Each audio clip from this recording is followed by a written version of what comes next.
the last contact I had with Miss Freeman, of course, she backed out of an agreed upon interview, saying she needed an attorney and that this was bigger than her.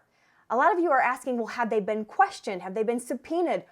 What are they up to now? Are they working in the current Senate runoff election? Well, after weeks of trying to get answers from the GBI, Secretary of State's office, and Fulton County, I ended up submitting an open records request to Fulton County, and I did get a response, albeit a brief response with limited details. According to Fulton County, Shaye Moss is, quote, a permanent employee. Not quite sure what that means. I've never heard of anyone being a permanent employee anywhere. Ruby Freeman, she is classified as a former supplemental employee.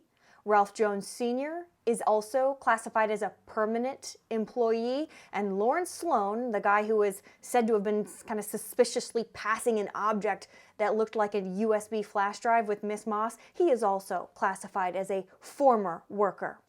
So you can read between the lines for yourself. To me, that says that Shaye Moss and Ralph Jones Sr. Are still working in the current runoff election despite all the controversy.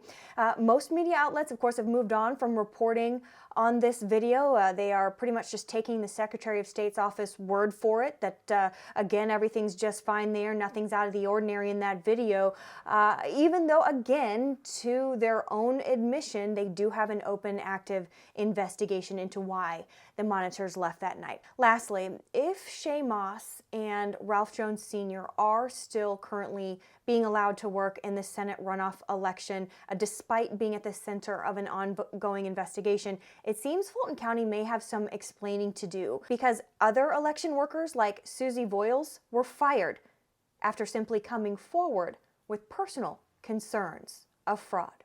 I'm Carolyn Ryan reporting in Atlanta.